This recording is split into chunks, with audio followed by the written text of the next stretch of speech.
ഇനി കാണാൻ പോകുന്ന കുടുംബശ്രീ ലേറ്റസ്റ്റ് എപ്പിസോഡ് റിവ്യൂയാണ്. അപ്പോൾ ഇനി കാണുന്ന എപ്പിസോഡ് അത് ശ്യാമയുടെ ഈ ഒരു അവസ്ഥയ്ക്കകത്ത് നിൽക്കുമ്പോഴും സത്യഭാമയുടെ ഒടുക്കത്തെ വാശിയാണ് ഈ കാണിക്കുന്നത്. ഈ ഒടുക്കത്തെ വാശിയുടെ നടുവിൽ ശ്യാമ അതിന് തത്തുല്യമായ വാശി തന്നെയാണ് തിരിച്ച് എല്ലാവരോടും കാണിച്ചുകൊണ്ടിരിക്കുന്നത്.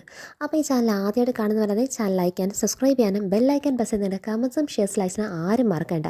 അപ്പോൾ ഇനി അങ്ങോട്ടേക്കുള്ള എപ്പിസോഡ് എന്ന് പറയുന്നത് ശാലിനിയുടെ കളിയാണ്. ശാലിനി സത്യഭാമയുടെ വാക്കിനെ കാറ്റിൽ പറത്തിക്കൊണ്ട് വരുന്നതാണ് ഇനി അങ്ങോട്ട് കാണാനായി ഇരിക്കുന്നത്.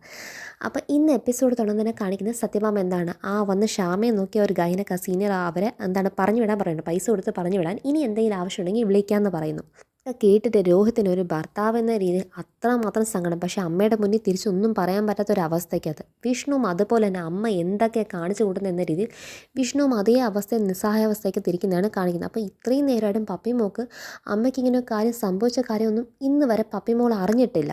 ആശയ്ക്കൊക്കെ ഇടയിൽ തന്നെ ഒരു പകൽ കടന്നുപോയി രാവെത്തി. എന്നിട്ട് ശ്യാമയുടെ അവസ്ഥയിലേക്ക് ഒരു മാറ്റവുമില്ല. അപ്പോൾ രോഹിത്ത് രാത്രി എന്താണ് ശ്യാമയ്ക്ക് ഒരു അല്പം കഞ്ഞി കോരി കൊടുക്കാൻ വേണ്ടിയിട്ട് രോഹിത്ത് ഒരു ബൗളിനകത്ത് കഞ്ഞിയും കൊണ്ട് ശ്യാമടുത്ത് വന്ന് എന്താണ് കഞ്ഞി കൊടുക്കാൻ നോക്കും. അപ്പം ആദ്യത്തെ സ്പൂൺ വെക്കുമ്പോൾ തന്നെ ശ്യാമ തുറക്കുന്നുണ്ട്. തുറന്നിട്ട് പറയുന്ന കാര്യം കഞ്ഞി കുടിക്കുമല്ല, പകരം കുഞ്ഞേച്ചി എന്നൊരു വാക്ക് പറയും. അങ്ങനെ രോഹിത്ത് എന്താണ് ശ്യാമയുടെ മുന്നിൽ നിസ്സഹായാവസ്ഥയെ തോറ്റു. രോഹിത്ത് പറയുന്നുണ്ട്, നിൻ്റെ കുഞ്ഞേച്ചി വരും ശ്യാമ, നീ തൽക്കാലം കഞ്ഞി ഒന്ന് കൂടി. രോഹിത്ത് അത്രമാത്രം കെഞ്ചി പറഞ്ഞിട്ടും ശ്യാമയ്ക്ക് കുഞ്ഞേച്ചി എന്നല്ലാതെ മറ്റൊന്നും പറയാൻ ശ്യാമയുടെ ശ്യാമ തുറക്കുന്നില്ല. ഇത്രയും നാൾ കാണിച്ച ഈ നന്ദികേടിനൊക്കെ പകരം ഇന്ന് ശ്യാമ കാണിക്കുന്ന ഈ ഒരു കാര്യം അതെന്തായാലും അംഗീകരിക്കാതിരിക്കാൻ പറ്റത്തില്ല. അപ്പോഴത്തേക്കും താഴെ കയറ് പൊട്ടിക്കാണ് പപ്പിമോൾ അമ്മയെ കാണുന്നിട്ട്. കാരണം അമ്മയായിട്ട് പിണങ്ങി ഇനി അമ്മയടുത്ത് ഒരിക്കലും മിണ്ടത്തില്ല എന്ന് പറഞ്ഞിട്ടല്ലേ പോയത്. അപ്പോൾ പപ്പിമോൾക്ക് അമ്മ എന്താ എന്നെ കാണിക്കട്ടെ എന്ന് പറഞ്ഞാൽ താഴെ ഭയങ്കര ബഹളം വെച്ചുകൊണ്ടിരിക്കുകയാണ്. ഇതിൻ്റെ നടുക്കാണ് പൊന്നിച്ചേച്ചി വരുന്നത്. പൊന്നിച്ചേച്ചി വന്നിട്ട് എന്തായി രോഹിത്തെ, വല്ലതും കഴിച്ചോ? ഇല്ല ശ്യാമ കഴിച്ചിട്ടില്ല, ഇതുവരെ ഒരു ജലപാനം പോലും കുടിച്ചില്ല. ഞാനും സത്യാമ്മ ആയ പടി എത്രയും നോക്കിയതാണ്, എന്നിട്ടും നടന്നില്ല. അപ്പോഴത്തേക്കും എന്താണ് രോഹിത്തിനോട് പറയുന്നുണ്ട്, താഴെ പപ്പിമോൾ ഭയങ്കര ബഹളം. ആ കഞ്ഞിയുടെ പാത്രം ഇങ്ങോട്ടേക്ക് ഞാൻ ശ്രമിച്ചു നോക്കാം. എന്നിട്ട് രോഹിത് എന്താണ് താഴെ പോയി മോളൊന്ന് ആശ്വസിപ്പിക്കാൻ നോക്ക്. അവൾക്ക് പെട്ടെന്ന് ഇങ്ങനെ കണ്ടു കഴിഞ്ഞാൽ ശ്യാമയെ കണ്ടാൽ ഉൾക്കൊള്ളാൻ പറ്റിയെന്നിരിക്കത്തില്ല. അതുകൊണ്ട് രാഘവൻ സാർ പറഞ്ഞിരിക്കുന്നത് കുറച്ച് നേരം കഴിഞ്ഞ് മെല്ലെ സാവധാനം കാര്യങ്ങളൊക്കെ പറഞ്ഞ് മനസ്സിലാക്കിയിട്ട് ശ്യാമയെ കൊണ്ട് കാണിക്കുന്നത്. പക്ഷേ അവൾ കേൾക്കുന്ന ഒരു മട്ടിലേ ഇല്ല. ഭയങ്കര എന്താണ് വാശിക്കാൻ നിൽക്കുമോ. അപ്പോഴത്തേക്ക് എന്താണ് രോഹിത്തിൻ്റെ കയ്യിലേക്ക് ഇന്ന് ആ ബൗള് മേടിച്ചിട്ട് ഈ പൊന്നിച്ചിച്ചി കൈ പിടിച്ചുകൊണ്ടിരിക്കും. അപ്പം പൊന്നിച്ചിച്ചി ഇത് ഊട്ടാൻ വരുന്നതിനും സത്യാമ്മ എന്താണ് പൊന്നിന്ന് വിളിക്കുന്നതും തിരിച്ചെന്താണ് നേരെ പൊന്നിച്ചി താഴേക്ക് ഇറങ്ങി പോകണം. അപ്പോൾ ശ്യാമ പാവ അവിടെ ഒറ്റയ്ക്കായി കഴിഞ്ഞു. ഈ സമയത്ത് എന്താണ് എല്ലാവരെയും കണ്ണ് വെട്ടിച്ചതിന് വേഗത്തിൽ ഓടിച്ചാടി ആ റൂമിലേക്ക് കയറി വരുവാണ് പപ്പിമോൾ. ആ സമയത്തേക്ക് രോഹിത്ത് വന്നു കഴിഞ്ഞ്. അപ്പോൾ രോഹിത്തിൻ്റെ കൈയും തട്ടി മാറ്റി അങ്ങോട്ടേക്ക് വരുവാണ്. അപ്പോൾ അമ്മേ, ഇതെന്താ അമ്മയ്ക്ക് എന്ത് പറ്റി, അമ്മ ഇങ്ങനെ കിടക്കുന്നത് എന്ന് കണ്ട് പപ്പിമോൾക്ക് ഭയങ്കര സങ്കടം. അപ്പോഴത്തേക്ക് എന്താണ് അമ്മ എന്താ എന്നോടത്ത് ഒന്നും മിണ്ടാത്ത. അപ്പം ശ്യാമയാണെങ്കിൽ ഒരു അക്ഷരം മിണ്ടില്ല. അപ്പോഴത്തേക്ക് രോഹിത്ത് പറയുന്നത്, അമ്മയ്ക്ക് എന്താണ് ഇപ്പം തൽക്കാലം മേലാത്തതുകൊണ്ട് മോൾ അമ്മയെ ശല്യം ചെയ്യണ്ട, അമ്മ പഴയ പോലെ ആയിട്ട് മോളോട് നല്ലപോലെ സംസാരിക്കുക. അപ്പം ശ്യാമയ്ക്ക് കുഞ്ഞ് അടുത്ത് വന്നിരിക്കുന്നത്. അപ്പോൾ ശ്യാമയെ കൈ അനക്കാനൊന്നും പറ്റാത്തതിൻ്റെ ആ ഒരു എന്താണ് ഭയങ്കര എന്താണ് ശ്യാമയ്ക്ക് അതിൻ്റെ ഫ്രസ്ട്രേഷനും സങ്കടമൊക്കെ ആയിട്ട് ശ്യാമ കിടക്കുന്നതാണ് കാണിക്കുന്നത്. അപ്പോൾ എന്താണ് അമ്മയ്ക്ക് എന്ത് പറ്റിയതാ. അപ്പോഴത്തേക്കും പപ്പിമോൾക്ക് സങ്കടം വരും. കാരണം അമ്മയോട് ലാസ്റ്റ് പറഞ്ഞിട്ട് പോയത്, ഞാൻ അമ്മയായിട്ട് പിണങ്ങി ഇറങ്ങിയത് അച്ഛന്ന് പറഞ്ഞാൽ സങ്കടപ്പെടും. കാരണം ഇനി അമ്മയടുത്ത് ഞാൻ മിണ്ടത്തില്ല, അമ്മയടുത്ത് ഞാൻ ഒന്നും മിണ്ടത്തില്ല എന്നിട്ട് പോയതല്ലേ. അപ്പം ഇപ്പം അമ്മ തന്നോട് സംസാരിക്കുന്നത്. അപ്പം ആ പറഞ്ഞതിൻ്റെ ആ ഒരു തമാശയ്ക്ക് പറഞ്ഞിട്ട് പോയതാണെങ്കിലും ഇന്ന് അത് യാഥാർത്ഥ്യമായപ്പം പപ്പിമോൾക്ക് അത്രമാത്രം സങ്കടം. ശ്യാമയ്ക്ക് അത് ആലോചിച്ച് ഭയങ്കര സങ്കടത്തിൽ ശ്യാമ ഇരിക്കുവാണ്. അപ്പോൾ എന്ത് സംഭവിച്ചെന്ന് ഇനിയും മനസ്സിലാകുന്നില്ല. അപ്പം അമ്മ എന്താ നമ്മളോടൊന്നും മിണ്ടാത്ത. അമ്മ കുറച്ച് വാക്കൊക്കെ സംസാരിക്കില്ല. അമ്മയുടെ കുഞ്ഞേച്ചിയെക്കുറിച്ച് മാത്രമേ സംസാരിക്കുന്നതിനും പറയത്തുള്ളൂ. കുഞ്ഞേച്ചി എന്നല്ലാതെ അമ്മയുടെ വായിൽ നിന്നൊന്നും വീഴത്തില്ല. അപ്പോൾ അമ്മയ്ക്ക് കുഞ്ഞേച്ചി അത്രയ്ക്ക് ഇഷ്ടമാണോ?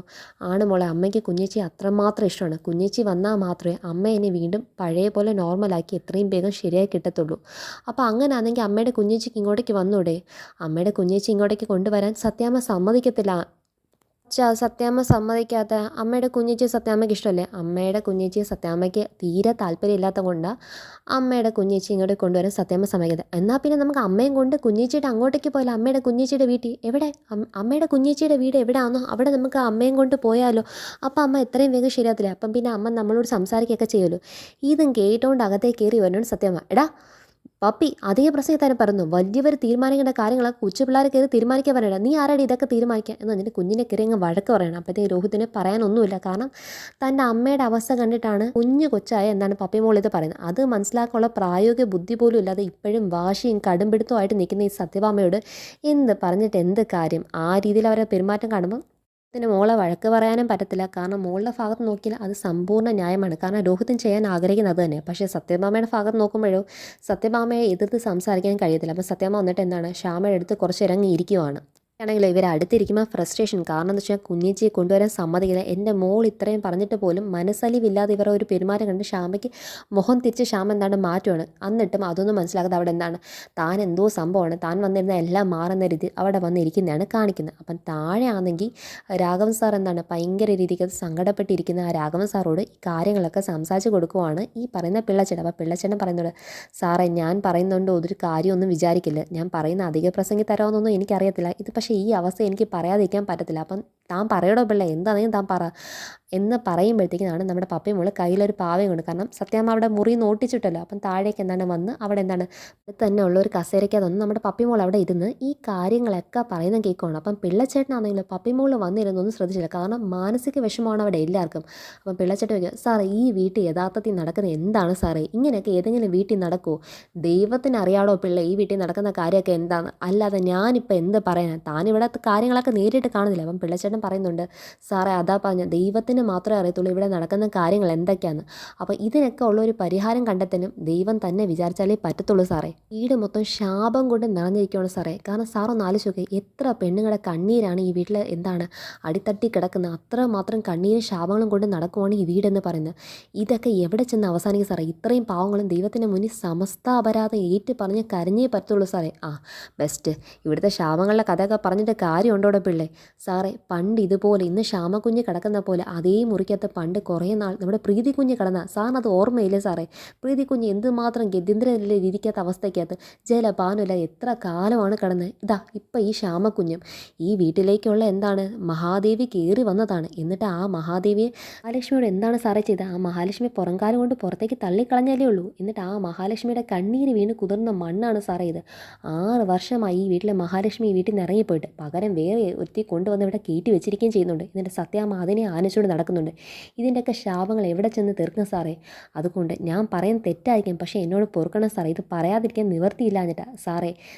അപരാധങ്ങളും ഏറ്റു പറഞ്ഞ് കയ്യിലൊരു പിച്ചയുടെ ചട്ടിയും എടുത്തുകൊണ്ട് മുഷിഞ്ഞ വസ്ത്രം ഇട്ട് കീറി പറഞ്ഞ വേഷം ഇട്ടുകൊണ്ട് മഹാദേവിയുടെ മുന്നിൽ, അതായത് കാളിദേവിയുടെ മുന്നിൽ പോയി നിന്ന് സർവ്വയാചന എടുത്ത് ആ പൈസ കൊണ്ടുവന്ന് അവിടെ ഇട്ട് സർവ്വ തെറ്റുകളും പറഞ്ഞ് എന്താണ് ആ കാൽക്കാൽ വീണ് എന്താണ് മാപ്പ് പറയണേ സാറേ. എന്നാലേ ഈ വീടിനെ പിടിച്ച് സർവ്വത ശാപം പോത്തുള്ളൂ. അപ്പോഴത്തേക്കും നമ്മുടെ ഈ പറയുന്ന ഈ കാര്യങ്ങളെ ശ്രദ്ധിച്ച് നമ്മുടെ പപ്പിമോള് കേൾക്കും. അതായത് കാളിദേവി ക്ഷേത്രത്തിൽ പോയിട്ട് ഇങ്ങനെ എന്താണ് സമസ്ത അപരാധങ്ങൾ ഏറ്റു പറഞ്ഞ് അതുപോലെ തന്നെ എന്താണ് ഒരു കീറിയ വസ്ത്രം ഇട്ടിട്ട് അതുപോലെ ഒരു പിച്ചച്ചട്ടി എടുത്തുകൊണ്ട് പുറത്തേക്കൊക്കെ പോയി എന്താണ് മറ്റുള്ളവർക്ക് അതായത് ഫിക്ഷ എടുത്ത് അത് കൊണ്ടുവന്ന് എന്താണ് അമ്പലത്തിൻ്റെ വഞ്ചിപ്പെട്ടി ഇടുമ്പോഴത്തേക്കും കാര്യങ്ങളൊക്കെ മാറുമെന്ന് പറയുന്നുണ്ട്.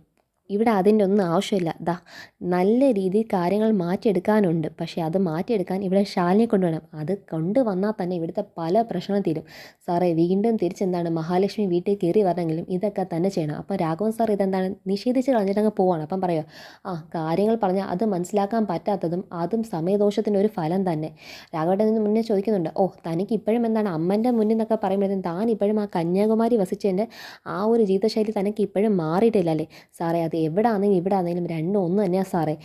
കാരണം ദൈവവിശ്വാസം എന്ന് പറയുന്നത് ഇങ്ങനെയൊക്കെ ചെയ്തേ പറ്റത്തുള്ളൂ. കാരണം അരമനയിൽ നിന്ന് ഇറങ്ങി താഴേക്ക് എന്താണ് ഭിക്ഷച്ചട്ടിയുമായി യാചിക്കാൻ വേണ്ടി ഇറങ്ങുമ്പോൾ അതാണ് കുരുതി കൊടുക്കുന്നതിനേക്കാളും ഏറ്റവും കൂടുതൽ കാളിദേവിക്ക് ഇഷ്ടപ്പെടുന്നതൊക്കെ പറയുമ്പോഴത്തേക്കും ഇതൊക്കെ ശ്രദ്ധിച്ച് കേട്ടുന്ന പപ്പിമോള് ചിന്തിക്കുക, കാളിദേവി ക്ഷേത്രത്തിൽ പോയി പ്രാർത്ഥിച്ച് ഇങ്ങനെ ഭിക്ഷ എടുത്താൽ അമ്മ മാറുമായിരിക്കും. കാരണം അതിനുശേഷം ഈ പറയുന്ന രാഘവേട്ടൻ്റെ മുന്നിൽ തന്നെ വെച്ച് നമ്മുടെ പിള്ളച്ചേട്ടൻ പറയുന്നുണ്ട്, കുഞ്ഞിൻ്റെ അവസ്ഥ എത്ര കാലമാണ് സാറേ ഇങ്ങനെ, ശ്യാമക്കുഞ്ഞിനെ എത്ര നാൾ കാണും എന്ന് കേൾക്കുമ്പോഴത്തേക്കും നമ്മുടെ പപ്പിമോൾ എന്താണ് ഭയങ്കര അത്ഭുതപ്പെട്ട് നിൽക്കുവാണ്, അമ്മയ്ക്ക് എന്തെങ്കിലും പറ്റുമോ എന്നുള്ള രീതി. അപ്പോഴാണ് ലാസ്റ്റ് അങ്ങോട്ടേക്ക് പോകുമ്പോഴാണ് ഈ പറയുന്ന ഈ പിള്ളച്ചേട്ടൻ എന്താണ് നമ്മുടെ പപ്പിമോൾ ശ്രദ്ധിക്കുക, അയ്യോ പപ്പിമോൾ ഇതാ കേട്ടോ എന്ന രീതിയിൽ. എന്നാൽ പപ്പിമോളെ മൈൻഡ് ചെയ്ത് അങ്ങോട്ടേക്ക് അങ്ങ് പോവുകയാണ്. അപ്പോഴത്തേക്കും പപ്പിമോൾ ഇതൊക്കെ മനസ്സിൽ കുറിച്ചിട്ട് പിറ്റേ ദിവസം തന്നെ എന്താണ് സ്കൂളിലേക്ക് പോകുന്ന വഴിക്കത് സ്കൂൾ യൂണിഫോമിനെ തന്നെ എന്താണ് ദേവീക്ഷേത്രത്തിൽ പോയി അങ്ങ് പ്രാർത്ഥിക്കുകയാണ്. ദേവി ക്ഷേത്രത്തിന് മുന്നിൽ നിന്ന് പ്രാർത്ഥിച്ച് ഇതുപോലെ എന്താണ് ഒരു മുഷിഞ്ഞ കീറിയ വസ്ത്രം മേടിച്ച് ഒരു ഷർട്ടും ഇട്ടിട്ട് കയ്യിൽ എന്താണ് ഈ ഫിക്ഷ എടുക്കാനുള്ള പാത്രം കൊണ്ട് നേരെ എന്താണ് റോഡിൽ പോയി ഇങ്ങനെ ഫിക്ഷ എടുക്കുകയാണ്. അപ്പം എടുത്തെടുത്ത് വരുമ്പം കാരണം മുന്നിലാണ് ലാസ്റ്റ് എന്താണ് ഈ ചോദിക്കാൻ വരുന്നത്. അപ്പം ചോദിക്കാനായിട്ട് വരുമ്പോഴത്തേക്കും എന്താണ് അയാൾ ഫോണിൽ ഭയങ്കര എൻഗേജ് ആയിട്ട് സംസാരിച്ചുകൊണ്ടിരിക്കുന്ന ആ ഒരു രസത്തിനകത്ത് കുഞ്ഞിനെ പിടിച്ചങ്ങ് തള്ളുക. കാരണം നമ്മുടെ പപ്പിമോൾ ഒരു കുറേ വെട്ടങ്ങ് ചോദിക്കുമ്പോഴത്തേക്കും അങ്ങ് ദേഷ്യം തരം തള്ളിയിടുമ്പോഴത്തേക്കും പപ്പിമോൾ താഴെ വീണ്ടും കടന്ന് കരയുവാണ്. ഈ സമയത്ത് ഇത് കണ്ടുകൊണ്ടാണ് നമ്മുടെ ഈ പഞ്ചായത്ത് മെമ്പർ സരോജ വരുന്നത്. അപ്പോൾ സരോജ വന്നിട്ട് ഈ പറയുന്ന ഈ ഓട്ടോക്കാരനെ നല്ല പരിചയമുള്ളതാണ്. എടോ, താൻ ആരെയും മുന്നിൽ പോയി കൈ നീട്ടാറില്ലേ? എന്നിട്ട് കൈ നീട്ടി വരുന്ന തന്നോട് ചോദിച്ചാൽ നേരം തനിക്ക് കയ്യിലുണ്ടെങ്കിൽ കൊടുക്കണോ, ഇല്ലെങ്കിൽ ഇല്ല എന്ന് പറഞ്ഞു വേണം, അല്ലാതെ ഇങ്ങനെയാണോ കുട്ടികളോട് കാണിക്കുന്നത് എന്ന് പറഞ്ഞിട്ട് വഴക്ക് പറയുകയാണ്. എന്നൊക്കെ പറഞ്ഞാൽ അവിടെ വെച്ച് ആശയം പറയുന്നുണ്ട്, മെമ്പറെ റോഡാണ് 4 പേര്, അപ്പം 4 പേര് തൻ്റെ കാര്യം കേട്ടാലേ കുഴപ്പമുള്ളൂ. ഈ ഒരു കുഞ്ഞിനോട് താൻ കാണിച്ച് 4 പേര് കണ്ടാൽ അവർക്ക് കുഴപ്പമില്ല. അപ്പം എന്താണ് മെമ്പറിന് ഈ കുട്ടിയെ കണ്ടിട്ട് ആരാന്ന് മനസ്സിലായില്ല. അപ്പം ഏതോ വലിയ വീട്ടിലെ കുട്ടിയാണ്, എന്തോ കാര്യമെന്നൊക്കെ മനസ്സിലായിട്ട് പേരെന്താണെന്ന് ചോദിക്കുന്നുണ്ട്. അപ്പം പപ്പിമോക്ക് ഒരു പേടി, അതുകൊണ്ട് എന്താണ് പേര് പറയുന്നില്ല. അപ്പം ലാസ്റ്റ് മെമ്പർ എന്താണ് ആ യൂണിഫോം അകത്തോണ്ട് മെമ്പർ ഡൗട്ട് തോന്നുമ്പോൾ ഷർട്ടിൻ്റെ മാറ്റി നോക്കുമ്പോൾ ID card Padmini, SR Padmini. ഈ SR ആരാ? അപ്പോഴത്തേക്കും SR എൻ്റെ അച്ഛൻ്റെ അമ്മയുടെയും പേരാണ് ശ്യാമ രോഹിത് എന്ന്. ശ്യാമ രോഹിത് എന്നോ? നമ്മുടെ അച്ഛമ്മയുടെ പേരെന്താ? പത്മാവതി അമ്മ. എൻ്റെ അച്ഛൻ്റെ അമ്മയുടെ പേര്, അച്ഛൻ്റെ അമ്മയുടെ ഓർമ്മയ്ക്ക് എനിക്ക് പത്മിനി എന്ന് പേരിട്ട്. അതിന് മനസ്സിലാവുകയാണ് ഇത് ആറ് കുഞ്ഞുമോളാന്നുള്ള കാര്യം മനസ്സിലാവണം, അതായത് പത്മാവതി അമ്മ. അപ്പം എന്താണ് അവർ അതേ സെയിം വാർഡല്ലേ, അപ്പം കോളനിക്കകത്തുനിന്നുള്ള പത്മാവതി അമ്മയുടെ അതായത് രോഹിത്തിൻ്റെ മോളാന്ന് അറിയുമ്പോഴത്തേക്കും എന്തുകൊണ്ടാണ് ഇങ്ങനെ വന്നത്? അപ്പോഴത്തേക്കും കുഞ്ഞ് കാര്യങ്ങളൊക്കെ പറയണം, അമ്മയ്ക്ക് സംഭവിച്ച കാര്യം അമ്മ ഇപ്പം മിണ്ടാതിരിക്കുന്നതും, സത്യാമ്മ എന്താണ് ഈ ഒരു കാര്യത്തിന് വാശി പിടിച്ചിരിക്കുന്നതും, കുഞ്ഞേച്ചി വന്നില്ലെങ്കിൽ അതിലെന്നൊക്കെ പറയുന്നതായിട്ട് ഭയങ്കര അങ്ങ് സങ്കടപ്പെട്ട് അങ്ങ് നിൽക്കുന്ന ഈ മെമ്പർ കേട്ടിട്ട് നീ എൻ്റെ പത്മാവതി അമ്മയുടെ കുഞ്ഞുമോളല്ല എന്ന് പറഞ്ഞാൽ ഭയങ്കര കെട്ടിപ്പിടിച്ച് ഞാൻ കരയുവാണ്. എന്നിട്ട് പറയുന്നുണ്ട്, നമ്മുടെ കുട്ടി പറയുന്നുണ്ട്, അതായത് സത്യാമ്മ ഈ കാര്യം എന്ന് പറയുന്നത് സത്യാമ്മ അറിഞ്ഞാൽ എൻ്റെ തൊടയടിച്ച് പൊട്ടിക്കും, ഞാൻ ഇങ്ങനെയൊക്കെ വന്നെന്നറിഞ്ഞാൽ, അതുകൊണ്ട് പറയില്ല ആൻറ്റി എന്ന് പറഞ്ഞിട്ട് എന്താണ് സരോജ് മെമ്പർ ആയത് വാക്ക് മേടിക്കുകയാണ്. ഇത് കാണിച്ചാണ് നെക്സ്റ്റ് എപ്പിസോഡ് എൻഡ് ചെയ്യുന്നത്. അപ്പോൾ ഇതാണ് ലേറ്റസ്റ്റ് കുടുംബശ്രീ ഷാദയുടെ ഫുൾ എപ്പിസോഡ്. ഇപ്പോൾ എല്ലാവരും കാണുക, ചാനൽ ലൈക്ക് ആൻഡ് സബ്സ്ക്രൈബ് ചെയ്യാനും ബെല്ലൈക്കൻ പ്രസ് ചെയ്യുന്നതിൻ്റെ കമൻസും ഷെയർസ് ലൈക്സിനും ആരും മറക്കണ്ട കേട്ടോ. ബൈ.